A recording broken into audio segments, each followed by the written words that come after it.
Improvement के areas भले ही बहुत ज्यादा है, लेकिन जरूरी नहीं है कि टोयोटा कंपनी इस गाड़ी के सारे प्रॉब्लम्स को रिजॉल्व करे। तो जो परचेजर्स है वो मैटर करेंगे, रिव्यूअर्स क्या बोलते हैं, फैंस हेटर्स क्या बोलते हैं, that doesn't matter. At the end company needs to make sure buyers क्या चाहते हैं। तो उन्हें ये बात से फर्क ज्यादा पड़ता ही नहीं है कि ये गाड़ी चलाने में कैसी, क्योंकि वो पहले से ही ड्राइवर रखे हुए हैं। भाई फॉर्च्यूनर चल रही है तो चलो हम लोग सब साइड हो जाते हैं, रोड तो फॉर्च्यूनर वालों का है, ऐसा कुछ नहीं है। हेलो दोस्तों, तो आज है हमारे पास में टोयोटा फॉर्च्यूनर, जो कि एक लेटेस्ट वर्जन है और ये गाड़ी बहुत ज़्यादा नई भी है। इस गाड़ी को मैं ड्राइव करके आपके साथ एक रिव्यू शेयर करने वाला हूँ। ड्राइव एक्सपीरियंस और जो भी इसके फीचर्स है, फंक्शंस है, फैमिली फ्रेंडली है या नहीं, कंफर्ट लेवल कैसा है और बाकी बहुत सी चीज़ें इस गाड़ी के बारे में मैं आपको इस वीडियो में बताने वाला हूँ। तो अगर आप टोयोटा फॉर्च्यूनर के फ़ैन हैं या परचेस करने का प्लान कर रहे हैं या आगे और आपके पास ऑलरेडी ये गाड़ी है और आपको इस गाड़ी के बारे में थोड़ी और राय चाहिए है किसी और ड्राइविंग एक्सपर्ट के थ्रू, तो आपको ये वीडियो एंड तक ज़रूर देखना चाहिए। And now let's start.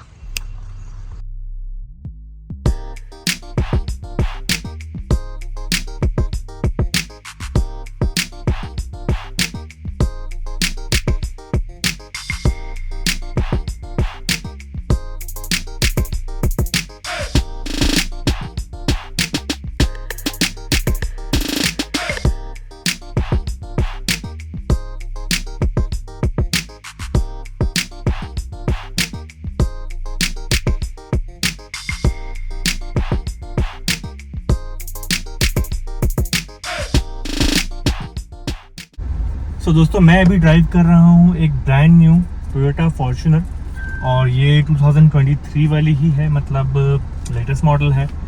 अब लॉन्च तो ये पिछले साल ही हो चुकी थी, ठीक है, लेकिन इस साल डिलीवर हुई है। तो this is the latest model. लगभग 1 महीना ही हुआ है इस गाड़ी को डिलीवर होकर और मेरे पास ये super glossy PPF TPU installation के लिए आई हुई है और हमने इसका काम अच्छा खासा ख़त्म कर भी दिया है। So by the time I am shooting this video to share some information in the review, काम हो चुका है गाड़ी का and looking really really nice. Black colour की जो गाड़ी है उसका जो हम एक्सपेक्ट करते हैं कि डोमिनेंस दिखे, शाही दिखे थोड़ी सी, वो वैसी बिल्कुल लग रही है। मतलब आई am also enjoying the looks of it, ठीक है। कुछ अच्छे फीचर्स वगैरह भी इसमें है, काफ़ी कुछ मिसिंग भी है, बट मोस्टली अच्छे अच्छे फीचर्स हैं जो यूटिलाइज करते हुए आप इसके ड्राइव को थोड़ा बहुत एंजॉय भी कर सकते हो, फैमिली के साथ थोड़ा सा एंजॉय भी कर सकते हो, अच्छा टाइम स्पेंड कर सकते हो, लॉन्ग ट्रिप कर सकते हो। कुछ कुछ चीज़ें इनकन्वीनियंट भी है जो हम आजकल बाकी अच्छे अच्छे SUVs में देख रहे हैं। कंफर्ट और ड्राइव रिलेटेड काफ़ी कुछ इंप्रूवमेंट्स हैं। Despite being the rear wheel drive SUVs, ladder frame SUVs, those are now comfortable, but there are things that Fortuner lacks in since the very beginning, especially in the new era. वो सब चीज़ों को आज हम highlight करेंगे and आज मैं आपको पॉइंट बाय पॉइंट बता दूंगा कि ये गाड़ी डेली ड्राइविंग के हिसाब से, या अगर आपके पास में शॉफर नहीं है, ड्राइवर नहीं है एंड आप खुद इसको ड्राइव करते हो, सिटी लाइफ में रोज यूज़ करने वाले हो, तो आपके लिए गाड़ी कैसी रहेगी। सबसे पहले तो ये गाड़ी को पिक करने के बाद बिगिनिंग से ही मुझे थोड़ी सी टफ लगने लग जाती है। उसका कारण ये है कि ये गाड़ी जो है हाइड्रोलिक स्टीयरिंग है, बहुत ही ज़्यादा टॉर्क है, लो एंड टॉर्क। तो फर्स्ट गियर पे से ही आप जब इसको पिक करते हो और घर के आसपास से इसको पिक करके उठाते हो तो आपको लगता है बहुत ही बड़ी कोई मशीन जैसी गाड़ी, कोई ट्रक जैसी गाड़ी चला रहे हो। ट्रक लाइक SUV ये है, हाइलक्स पे बेस्ड है। हाइलक्स भी ट्रक है, pickup truck, luxury pickup truck, काफ़ी एक्सपेंसिव है वो भी, उस पर बेस्ड है प्लेटफॉर्म इसका। तो ओवरऑल ना इसकी फील ऐसी आती है जो नॉर्मल गाड़ी में आपको नहीं आएगी। मैंने कुछ टाइम पहले इंस्टाग्राम पे रील भी शेयर की थी। Many people agreed with me, many people said no it's not that hard, but reality is that अब जो गाड़ियाँ ज़्यादा बिक रही है मिलेनियल्स में वो फॉरवर्ड व्हील ड्राइव गाड़ियाँ हैं। ऑटोमेटिक गाड़ियाँ भी बहुत ज़्यादा बिकने लगी हैं अभी और मोस्टली लैडर फ्रेम की जगह मोनोकॉक गाड़ियाँ ज़्यादा जाती है। तो अब जो सबसे ज़्यादा सेल होने वाली गाड़ियों में से क्रेटा है, हैरियर है, सफारी है, XUV 700 है, ये सब फॉरवर्ड व्हील ड्राइव मोनोकॉक गाड़ियाँ हैं। इनका अब ज़्यादा चलन है और जो भी न्यू बी ड्राइवर्स हैं, फर्स्ट टाइम बायर्स हैं, कुछ सैलरीड एम्प्लॉयज़ हैं, कुछ बिजनेस पीपल हैं, most of them are professionals who are able to make good money and they are able to afford good vehicles for 20-25 lakh rupees, 30 lakh rupees. They are buying those vehicles with forward wheel drive and monocoque chassis. But अगर आप कुछ साल पीछे जाओ, 10-15 साल पहले जो SUV थी, बड़ी बॉक्सी शेप की SUVs थी, उनका प्लेटफॉर्म यही था ladder frame, ladder on frame. तो ये चैसी के साथ में जो बनता था तो आपको ना थोड़ा सा रिजिडनेस इसमें महसूस होता था, थोड़ा सा टफ होता था चलाने में। इनके साथ जिन लोगों ने गाड़ियों पर प्रैक्टिस की है उनकी ड्राइविंग एक्सपर्टीज थोड़ी सी हायर लेवल की रही है और बाद में धीरे धीरे करके प्रैक्टिस करते करते वो लोग आज कोई भी गाड़ी चला लेते हैं। तो ऐसे लोग अगर फॉर्च्यूनर को भी ड्राइव करते हैं तो they don't actually find big of a difference और difficulty in driving Fortuner. I am also one of those. मेरी प्रैक्टिस जो हुई है, सबसे पहले मैंने ड्राइव की थी 2005 या 6 में टवेरा, जो कि रियर व्हील ड्राइव एक ऐसी हुई थी, और मोस्टली वो एमपीवी की तरह यूज होती थी कैब्स में, टूर्स एंड ट्रैवल्स में, बट कई लोगों ने फैमिली ड्राइव में भी उसको यूज किया, हमारे भी फैमिली में थी। उसके बाद में मेरी प्रैक्टिस 2010 में हुई थी बोलेरो पर, simple Bolero, even didn't have a power steering, didn't have an AC either. उस पर मेरी ज़्यादा प्रैक्टिस हुई है घाट वगैरह पर चलाते हुए। उसके बाद में कई सालों तक के मैंने गाड़ी नहीं खरीदी और फिर क्रेटा ले ली। तो रियर व्हील ड्राइव और मोनोकॉक चासी और हार्ड टू ड्राइव व्हीकल्स में मेरी प्रैक्टिस अच्छी थी, तो बाद में फिर मैं एंडेवर, स्कॉर्पियो एंड फॉर्च्यून इन सबको आराम से हैंडल कर लेता हूँ, तो मुझे इतनी खास डिफिकल्टी नहीं होती। बट रियलाइज होता है कि इतनी गाड़ियाँ जो मैं रिव्यूज़ कर चुका हूँ, और मेरे पास एक क्रेटा भी है, मैनुअल क्रेटा, और एक ऑटोमेटिक स्कॉर्पियो है, तो इतनी जो गाड़ियाँ मैं चलाता हूँ उससे मुझे रियलाइज होता है कि किस गाड़ी में कम एफर्ट है, किस गाड़ी में ज़्यादा एफर्ट लग रहा है। तो इस पर्टिकुलर गाड़ी में हाइड्रोलिक स्टीयरिंग की वजह से जब सिटी में पिक करते हो, टायर खड़े हैं, तो उसको हिलाना थोड़ा सा डिफिकल्ट हो जाता है, खास करके पार्किंग स्पीड पर। पार्क करते हुए तो it's a pain, congested city traffic में, आप बम्पर टू बम्पर ट्रैफिक में थोड़ी थोड़ी देर में आपको आगे बढ़ाना, थोड़ा लेन चेंज करना है या फिर टर्न्स लेने, वहां पर भी it's a pain. It is going to be a fact and you can't change it, ठीक है। तो जिनकी आदत है चलाने की, उनको भी ये चीज फील हो सकती है, कितना भी आप हैबिचुअल हो जाओ, ये थोड़ा सा एक जर्क है गाड़ी के अंदर। इसके अलावा आपको एक और चीज ये नोटिस होगी, जो शिफ्टर है, शिफ्टर भी बहुत ज्यादा हार्ड है इसका, तो आपको ना बहुत कॉन्शियसली शिफ्टिंग करनी पड़ती है गियर्स की।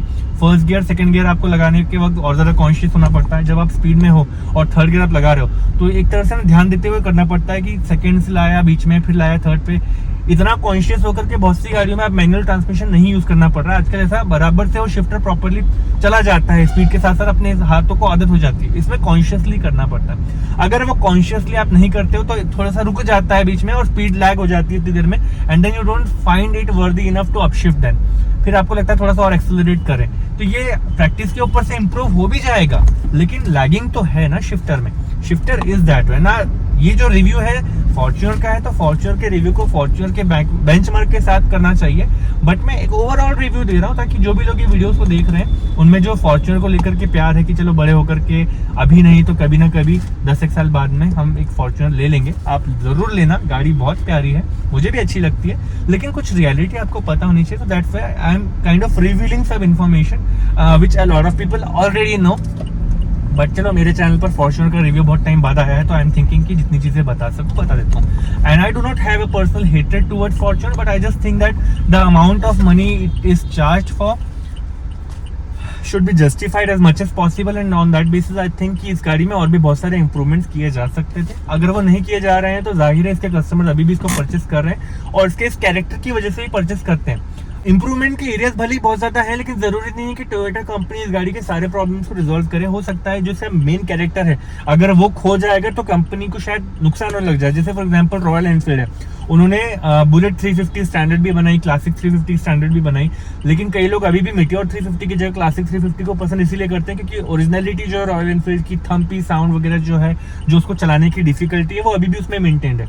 अगर वो लोगों को मेटियोर पसंद नहीं आती है और कंपनी ने बुलेट बंद कर दी तो कंपनी का बहुत सारा सेल डाउन हो जाएगा। सिमिलरली फॉर्च्यूनर से थोड़ा सा रिफाइंड वर्जन है उनकी इनोवा हाई क्रॉस। क्रिस्टा भी थोड़ी बहुत बेटर थी, बट बहुत सारी चीजें मैच करती थी फॉर्च्यूनर और क्रिस्टा की। अभी रिफाइंड प्रोडक्ट जितने चाहे टोयोटा वाले कंपनी वाले ला लेंगे, लेकिन ओरिजिनल फॉर्च्यूनर को शायद ओरिजिनल फॉर्च्यूनर जैसा रखना उनका अभी भी मजबूरी सा बन गया, क्योंकि लोग उसी कैरेक्टर की वजह से गाड़ी को परचेस कर रहे हैं। तो maybe I am not one of those customers who like this character, and maybe there are lot of customers who like this character. So जो परचेजर्स है वो मैटर करेंगे, रिव्यूअर्स क्या बोलते हैं, फैंस हेटर्स क्या बोलते हैं, that doesn't matter. At the end company needs to make sure buyers क्या चाहते हैं, और कंपनी ने बायर्स का ध्यान रखा। फोर्ड ने नहीं किया तो फोर्ड की एंडेवर उतनी नहीं सेल हो पाई, टोयोटा ने नहीं किया तो टोयोटा की वजह से, उनके इस डिसीजन की वजह से कि क्या स्ट्रैटेजी सही रहेगी फॉर्च्यूनर के सेल्स को लेकर के, क्या फीचर्स के रिटेन करने हैं, कौन से कैरेक्टर्स को रिटेन करना है, वो उन्होंने किया, तो गाड़ी बिक रही है और अच्छा खासा सेल हो रहा है। और कंपनी का मतलब one and only most reputed product जो है वो एक ये है। और लैंड क्रूजर भी बहुत अच्छी रेप्यूटेड गाड़ी है, बट वो उतनी नहीं सेल होती क्योंकि वो बहुत लिमिटेड बायर्स हैं जो उसको अफोर्ड कर सकते हैं। इट इज ओवर 1 और 2 करोड़ रुपीज आई थिंक। अच्छा, हैसल जो है ड्राइव करने का, उसी का एक कारण है कि लोग बहुत सारे इसको ना शॉफर ड्रिवन व्हीकल बना के रखते हैं। मतलब मैंने बहुत रेयरली किसी को देखा है जो ड्राइविंग सीट पर बैठ करके इसको चला के एंजॉय करते हुए जा रहा है, जो ओनर है। मोस्टली देखा है कि अब एजेड अंकल्स टाइप लोग ले लेते हैं कि जो अच्छा खासा काम करते हैं, उनका बिजनेस होगा या कुछ होगा, तो वो लोग इसको ले लेते हैं और फिर ड्राइवर रखते हैं, साइड में बैठते हैं या पीछे बैठते हैं। ये मैंने ज्यादा देखा है। फिर बहुत रेयरली एक आधी बार किसी विमेन को देखा है इसे चलाते हुए। मैं एक दो दोस्तों को जानता हूँ जिनके पास में फॉर्च्यूनर है और वो खुद चलाते हैं। They're healthy people, they are men and they're healthy people. And mostly जब मैं किसी और को देखता हूँ, मैं यही देखता हूँ कि लोग ड्राइवर रखते हैं एंड वो उनके थ्रू ही गाड़ी चलवाते हैं, खुद नहीं चलाते। क्योंकि हो सकता है इतनी बड़ी गाड़ी हम कैसे चलाएं, इतना डिफिकल्ट है, इतना हार्ड है, हम कैसे चलाएं, यार ड्राइवर तू ही चला, ऐसा सोचकर शायद लोग करते होंगे। और जब कोई परचेस करता है इस गाड़ी को, इसके शानदार जो लुक्स हैं, जो डोमिनेंस है रोड पर, जो इसकी प्रेस्टीज है उसके लिए, तो उन्हें ये बात से फर्क ज्यादा पड़ता ही नहीं है कि ये गाड़ी चलाने में कैसी, क्योंकि वो पहले से ही ड्राइवर रखे हुए हैं, पहले भी उनकी गाड़ियों में ड्राइवर थे, बाद में भी रहेंगे। तो उन्हें क्या फर्क पड़ता है गाड़ी कैसी दिखती है, अंदर से कितने फीचर्स हैं और कंफर्टेबल कितनी लग रही है। वो बेसिकली थोड़ा बहुत ध्यान रख लिया तो रख लिया, अदरवाइज उन्हें तो बस शान के लिए गाड़ी चाहिए, तो उनको शान मिल जाती है गाड़ी में तो वो ले लेते हैं। बट चलाते ड्राइवर से ही हैं, और वो चीज़ मैंने नोटिस करी है। तो इससे भी पता चलता है कि owners are not drivers, drivers are not owners in most of the cases with Fortuner. एक चीज मुझे इसकी बहुत ज्यादा पसंद है, जो इंजन है ना, लो एंड टॉर्क अच्छा देता है, तो एक्सेलरेशन के बहुत अच्छा रोल करता है। Like if you are on first gear and you pick it at the city traffic area और पार्किंग एरिया, और if you are in open city roads and second gear से थर्ड गियर पे आप गए और फिर आपने एक्सेलरेटर दबा दिया, तो एकदम मस्त रोल करते हुए जाती है गाड़ी। और जब वो रोल करती है तो आपको फील होता है क्या एक्सेलरेशन है, क्या पावर ऑन डिमांड है, क्या लग रही है गाड़ी चलाने में, कितना मजा आ रहा है, क्या जस्टिफिकेशन है इंजन का। So this is having a 2.8 litre diesel engine that is producing a lot of power, 200 bhp का पावर, 500 Nm का टॉर्क। ये बहुत ज़्यादा बड़े फिगर्स हैं, और ये जो फिगर्स हैं इनकी डिलीवरी कुछ ऐसी है कि ये बहुत आपको कम एक्सेलरेशन में, कम आरपीएम में दे देता है। अभी कुछ टाइम पहले किसी ऑटोमोबाइल जर्नलिस्ट कंपनी ने ड्रैग रेस भी किया था डीजल फॉर्च्यूनर का पेट्रोल XUV 700 के साथ में, क्योंकि दोनों 200 bhp है। XUV 700 being lighter in weight and उसका ECU कुछ ऐसा है कि उसको जल्दी से अग्रेसिव पावर मिल गया, तो थोड़ी सी 1 सेकंड आगे निकल गई, तो ड्रैग रेस में वो भले ही जीत गई। But this vehicle, despite being a rear wheel drive, despite being so heavy, despite being a diesel vehicle, it was so aggressive. Even then वो 1 सेकंड ही पीछे रही, वो और ज्यादा पीछे रह सकती थी। तो मुझे वो फिर भी अच्छा लगा कि चलो पावर डिलीवरी में कहीं निराश नहीं करेगी आपको, कभी भी आपको ये गाड़ी लेजी नहीं लगेगी, कभी भी आपको माइल्ड या लाइट या कमजोर नहीं लगेगी, वीक नहीं लगेगी। और हिली एरियाज में चलाने में बड़ा मजा आएगा आपको, ऑफ रोडिंग में बड़ा मजा आएगा आपको, एडवेंचर ट्रिप्स में, आपको पिकनिक्स में काफी अच्छा लगेगा। तो कभी कहीं निराशा नहीं होगी, दैट्स थिंग फॉर श्योर। इसके अलावा एक और चीज़ है, पहले ना रोड प्रेजेंस की बात होती थी कि फॉर्च्यूनर तो फॉर्च्यूनर है, फिर बहुत पुरानी फॉर्च्यूनर से अभी तक की मैंने कई 10 साल नोटिस किया कि भाई फॉर्च्यूनर जब गुजरती है पता भी चलता है, आवाज़ भी आती है, साइड भी दे देते हैं लोग बहुत कॉन्शियसली हो जाते हैं कि वहाँ से फॉर्च्यूनर आ रही है, जा रही है, चलो उसको साइड दे दो, नहीं तो उड़ाना दे। बहुत ज़्यादा बड़ी और डोमिनेंट लगती है, माजिव लगती है, थोड़ा सा डर लगता है लोगों को उसके साथ में चलने से, खास करके अगर कोई स्पीड से चलाए। लेकिन अभी थोड़ा सा ना कभी कभी लगता है लोग इसको लाइटली लेने लगे हैं आजकल, मतलब अब नहीं लगता उतना कि लोग ज़्यादा ध्यान दे रहे हैं। अभी जब मैंने इस गाड़ी को PPF के लिए देने के लिए जा रहा था, तब मैंने नोटिस किया तो एक ऑटो वाला भी चिपकने लग गया, मतलब ऑटो वाला भी ध्यान नहीं दे रहा कि अभी इतनी बड़ी गाड़ी आ रही है तो ध्यान देकर थोड़ा सा साइड हो जाए। आपको हॉर्न बजा करके थोड़ा साइड लेना पड़े वो अलग बात है, लेकिन मोस्टली ऐसा कोई स्पेशल नहीं कि भाई फॉर्च्यूनर चल रही है तो चलो हम लोग सब साइड हो जाते हैं, रोड तो फॉर्च्यूनर वालों का है, ऐसा कुछ नहीं है। ठीक है, अब लोग नॉर्मल होने लगे हैं, और फॉर्च्यूनर है कुछ भी गाड़ी हो, सबको अपना अपना अधिकार होता है रोड पर सेफली चलने का। और आप फॉर्च्यूनर लेकर भी अगर चलो तो कभी किसी को डोमिनेट ना करो, आप आराम से चलो, और ट्रैफिक जैसा भी होगा, जिस हिसाब से भी होगा, आप उस हिसाब से मैनेज करते हुए चलो। जबरदस्ती लोगों को डोमिनेट करना, दबाने की कोशिश करना, वो करना नहीं चाहिए। मैंने कभी नहीं कोशिश करी, ऑटो वाला बीच में खुद ही आया, इट वॉज हिज फॉल्ट कि वो रैश ड्राइव चला रहा था और वो बीच बीच में आ रहा था। बट मैंने फॉर्च्यूनर है तो मैं दबाता हूँ, गाली देता हूँ, उसका आँच नीचे करके डांटता हूँ, या हॉर्न ज़्यादा बजाता हूँ, रूड अग्रेसिव हो जाता हूँ, रोड रेज में पड़ता हूँ, ये सब मैंने नहीं किया। तो I was strictly against that behaviour and I was in doing all that. Just telling you कि ऐसा कुछ नहीं रहा अभी कि फॉर्च्यूनर है तो बस अपने आप आपको साइड मिलता रहेगा, रिस्पेक्ट मिलती रहेगी रास्ते में, ऐसा नहीं होता है। इंटीरियर की क्वालिटी मुझे काफ़ी सही लगी, फिट एंड फिनिश बढ़िया है, सॉफ्ट प्लास्टिक तो ज़्यादातर जगह नहीं है, बट लेदर रैपिंग जहाँ जहाँ पर दी हुई है वहाँ पर मुझे इंटीरियर की क्वालिटी काफ़ी अच्छी लगी। ऐसा लगता है कि प्रीमियम SUV है। इसमें भी इम्प्रूवमेंट एरियाज हैं, but after buying Scorpio and against XUV 700 I have realized this one fact. In fact, after driving Defender after Velar also I have realized this one fact. This is not a segment of premium luxury SUV. This is a segment of rough and tough of road vehicle. तो इसमें ना rough tough के हिसाब से आपको interior दिया हुआ है, जहाँ जहाँ हो सके हार्ड प्लास्टिक दिए हुए हैं, ब्लैक कलर का इंटीरियर दिया हुआ है ताकि ये जल्दी गंदा ना हो। भले ही बहुत सारे लोग इसको 4x2 में लेते हैं, सिटी में ही ड्राइव करते हैं, कभी कभी हाईवे पे भी ड्राइव कर लेते हैं, लेकिन इस गाड़ी का पर्पस जो था और जो इस गाड़ी की स्पेशलिटी है वो यही है और यही रहेगी कि ये एक ऑफ रोड व्हीकल है। और भले ही 4x2 में भी हो, काफ़ी जगह पर केपेबल रहती है 4x2 में भी। तो उस हिसाब से गाड़ी को रफ टफ बनाया गया है, रिमोट लोकेशंस पर जाने लायक, एडवेंचर पिकनिक्स पर जाने लायक बनाया गया है। तो गंदी बहुत हो जाएगी ऐसे में अगर ये गाड़ी थोड़ी और प्रीमियम दिखने लगे तो उसका लुक उस हिसाब से बनाया गया है। And I think this is just fine with me, I could adapt with it. मैंने कुछ टाइम इसके साथ बिताया तो मैं अडेप्ट हो गया, मुझे लगता है अच्छा लग रहा है। इंटीरियर इंप्रूवमेंट एरियाज है, बट अगर आप लग्जरी कार की नजरिए से देखोगे तो लगेगा कि इसमें इंप्रूवमेंट किया जा सकता था।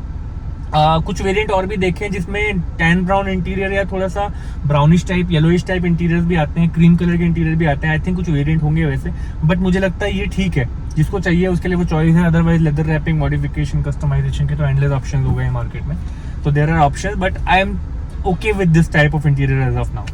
सीटिंग कंफर्ट की बात करें तो मेरा सीटिंग कंफर्ट काफ़ी अच्छा लग रहा है मुझे। इलेक्ट्रिक एडजस्टेबल सीट्स हैं इस गाड़ी में और काफ़ी अच्छे से एडजस्ट होती हैं। और मैं ना पहले मोस्टली ज़्यादातर गाड़ियों में ना बहुत नीचे की पोजीशन पर बैठता था सीट को, ये गाड़ी में सबसे नीचे बैठने की जरूरत नहीं पड़ी, थोड़ा सा ऊपर करके बैठा हूँ और थोड़ा सा बहुत ज़्यादा पीछे भी नहीं किया है, बीचों बीच में रखा था। ऐसा और स्पेस है पीछे करने के लिए और स्पेस है नीचे करने के लिए। मेरे से टॉल लोग भी होंगे तो वो भी इसमें कंफर्टेबली बैठ सकेंगे। मुझे जितना हेडरूम चाहिए और मुझे स्टीयरिंग से जितनी दूरी चाहिए, पैडल से जितनी दूरी चाहिए, वो सब मैं करूँ, उसके बावजूद इसमें काफ़ी सारा स्पेस बचता है। मतलब मेरे से भी ज़्यादा टॉल लोग अगर होंगे तो वो भी इस गाड़ी को यूज़ कर सकेंगे, कंफर्टेबली यूज़ कर सकेंगे। फिर लो हाइटेड या शॉर्ट मीडियम हाइट वाले लोग भी इसको चलाना चाहते हैं तो उनके लिए भी हाइट एडजस्टेबिलिटी बढ़िया सी है और बढ़िया सा काम हो जाता है, उसके अंदर कोई दिक्कत की बात नहीं है। स्टीयरिंग पर भी बहुत सारे कंट्रोल्स दिए गए हैं, स्टीयरिंग कंट्रोल्स काफ़ी अच्छे लगते हैं यूज़ करने के लिए, मुझको तो बढ़िया लगे। और बटन्स काफ़ी अच्छे से प्रेस होती है, बहुत जल्दी से रिस्पॉन्स करती है। MID में बहुत लिमिटेड फंक्शंस देख रहा हूँ, बहुत ज़्यादा फंक्शंस नहीं है तो थोड़ा कंफ्यूजिंग हो जाता है कि वो फंक्शन कहाँ है, ये वाला फंक्शन कहाँ है। तो बटन्स क्लियर नहीं है, कुछ चीज़ें कम लगती है मुझको। MID में तो फंक्शन डाल दो यार, क्योंकि भले ही बहुत ज़्यादा लग्जूरियस व्हीकल बताकर नहीं दे रहे हो, ऑफ रोड व्हीकल बताकर दे रहे हो, लेकिन बहुत कम फंक्शंस हैं और ज़्यादा हो सकते थे। बहुत ही सिंपल छोटी सी स्क्रीन है, बाकी सब कुछ एनालॉग है, तो यहाँ थोड़ा सा इंप्रूवमेंट किया जा सकता है। But again as I said, अगर कस्टमर जो इनका इसके हैं वो ही इसको इस कैरेक्टर में चाहते हो कि ओल्ड स्कूल टाइप की फील हो, रगेड टाइप की फील हो, बहुत ज़्यादा टेक सेवी ना लगे, तो फिर कोई और कुछ नहीं कर सकता, कंपनी इसको ऐसा ही रखेगी, क्योंकि बायर्स क्या चाहते हैं दैट मैटर्स मोर। बट या as an owner of a modern vehicle I would say there is an improvement area in this segment too. Music quality भी मुझे सही लगी, गाड़ी में काफ़ी लाउडनेस है, शायद 50-60 तक की वॉल्यूम है इस गाड़ी में।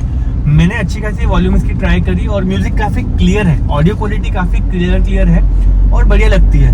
और ऐसा लगता है आप अगर फैमिली के साथ में रोड ट्रिप पे जाओगे, म्यूजिक सुनते हुए आपको जाना है, एंजॉय करना है, तो कमी नहीं लगेगी इसके म्यूजिक सिस्टम में आपको। Everybody will enjoy the music system. Drive quality को लेकर के एक और इन्फॉर्मेशन ये भी थी कि चलो हार्ड शिफ्टर है, क्लच पेडल भी हार्ड है, ब्रेक पेडल भी हार्ड है और एक्सेलरेटर भी थोड़ा सा हार्ड है, तो पूरी की पूरी फील दे देती है, बॉडी के हर एक पार्ट को ये गाड़ी फील दे देती है कि इट्स अ रगेड SUV।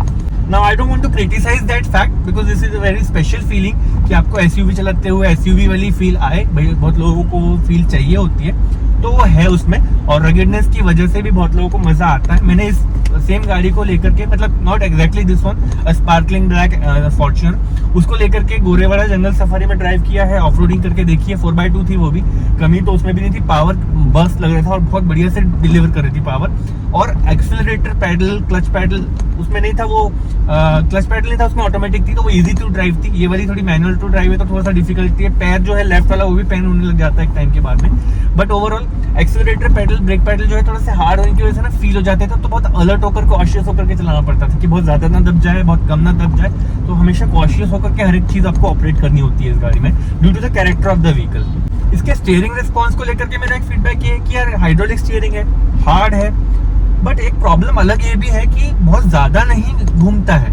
अब जैसे इतनी लंबी गाड़ी है, अब कॉम्पेंसेट नहीं हो पाती जब आप यूटर्न लेते हो, जब आप ट्विस्ट एंड टर्न्स में चला रहे हो ट्रैफिक में, आपको एक गाड़ी को ओवरटेक करना है, खड़ी गाड़ियों को ओवरटेक करने के लिए ज्यादा घुमाना पड़ता है ना गाड़ी को, स्लो स्पीड पर वो भी, तो उस टाइम पर भी ये स्टीयरिंग इजीली कॉम्पेंसेट नहीं करके देता है कुछ भी, और आपको डिफिकल्ट और ज्यादा लगती है फिर गाड़ी चलाने में।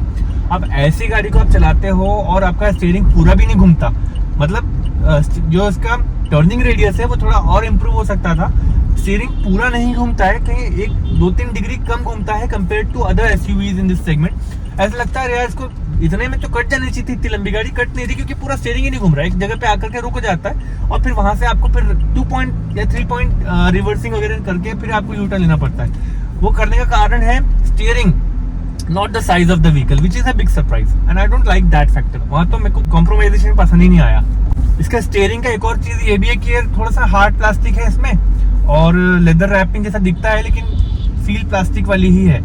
उसके अलावा यहाँ पर एक ग्लॉसी प्लास्टिक वाला पैनल है जिसमें आपको चिकना चिकना सा फील होगा, तो वो तो ग्रिप देने के लिए वैसे भी ज़्यादा काम का नहीं है। ये जो हार्ड प्लास्टिक है ना, ये थोड़ा एक टाइम के हार्ड स्वेटी लगने लगेगा। तो मैंने अपनी स्कॉर्पियो एन में भी ये फील किया था, तो वहाँ तो मैंने लेदर रैपिंग सॉफ्ट होने के बावजूद एक कुशनी कवर लगा लिया। तो now I am having a good time driving my Scorpio N which is a big SUV. इसको भी वो लगाने की मुझे जरूरत महसूस होती है। अगर आपको वो चीज़ लगती होगी तो मैंने उसकी लिंक भी डिस्क्रिप्शन में दे दी है। आप बड़ी एसयूवी चलाओ या कोई भी गाड़ी चलाओ, वो आपको काम आ जाएगा। इसमें मुझे उसकी नीड बहुत ज़्यादा महसूस हुई। किसी गाड़ी में उसकी नीड ज़्यादा लगती है, बट मोस्टली वो हर गाड़ी में काम आ जाता है। गाड़ी का इलेक्ट्रिक टेल गेट भी काफ़ी यूज़फुल रहा। जल्दी आपको प्रैक्टिकली अगर काम करना है इस गाड़ी के अंदर, तो ये फीचर काफ़ी काम आता है डेली लाइफ में। अच्छा, इलेक्ट्रिक टेल गेट है, ऑटोमेटिकली पूरा का पूरा ओपन हो जाता है ऊपर की तरफ। आप उसको बटन दबा के जहाँ चाहो रोक सकते हो, फिर वापस बटन दबाओगे तो नीचे आ जाएगा। ऊपर की तरफ करोगे तो वापस ऊपर चला जाएगा बटन दबाने से। तो this is very convenient to मी।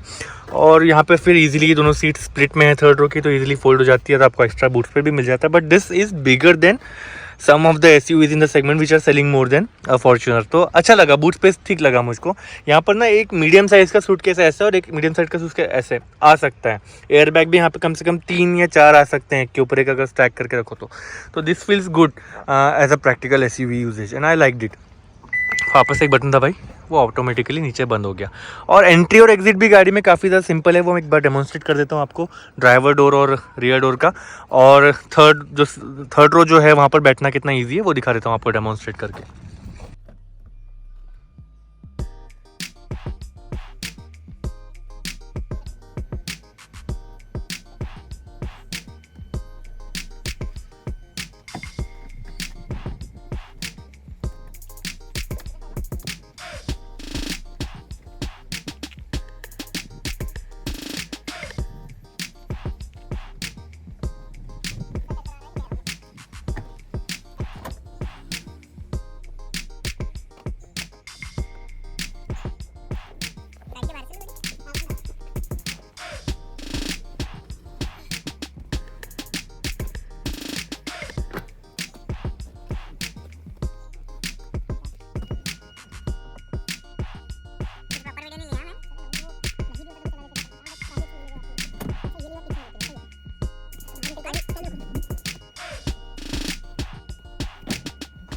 इस गाड़ी का जो हॉर्न है ना, वो थोड़ा सा और क्रूएल हो सकता था। काफ़ी सॉफ्ट है इस गाड़ी के साइज़ के हिसाब से, ठीक है। ऐसा पीपी बजने वाला जो हॉर्न होता है ना, वो फिर बहुत ज़्यादा इग्नोर हो जाता है हाईवे पर किस तरह के लोग गाड़ी चलाते हैं अभी बहुत लोगों को वो ठीक से पता नहीं है।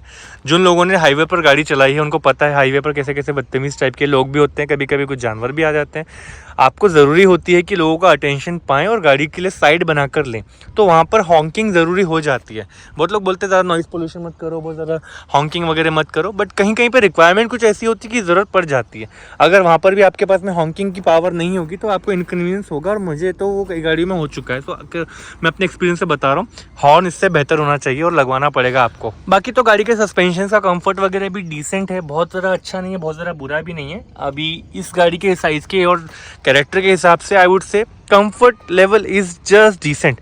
अच्छा, डिसेंट ही कह रहा हूँ, बहुत अच्छा भी नहीं बोल रहा हूँ, मीडियम भी नहीं बोल रहा हूँ, डिसेंट कह रहा हूँ, मीडियम से भी थोड़ा सा कम, ठीक है। बुरे से थोड़ा सा ही ऊपर है। ऐसा इसलिए क्योंकि सस्पेंशन थोड़े स्टिफ है और हल्के हल्के बम्पी रोड जो कि ज़्यादातर जगह मिलते हैं इंडिया में, ये उछलने लगती है तो फिर अभी ख़राब लगता है। और थोड़ा लॉन्ग जर्नी हो गया ना 100-200 किलोमीटर का, तो वहाँ पर ना थोड़ा नौशिया फील हो सकता है, थोड़ा सा वॉमिटिंग फील हो सकता है। जो ट्रैवल सिकनेस वाले लोग होते हैं, थोड़े से कमज़ोर होते हैं, उन्हें हो सकता है, और इस गाड़ी में ज़्यादा होगा। तो है यार, वो चीज़ इम्प्रूवमेंट एरिया है, बट चलो रगेड एसयूवी है और कम लिमिटेड लोगों की पसंद के हिसाब से है, तो क्या ही बोल सकते हैं। फैमिली फ्रेंडली का स्कोर नहीं मिल पाएगा उस वजह से, लेकिन इसको क्योंकि इसका सस्पेंशन सॉफ्ट नहीं है।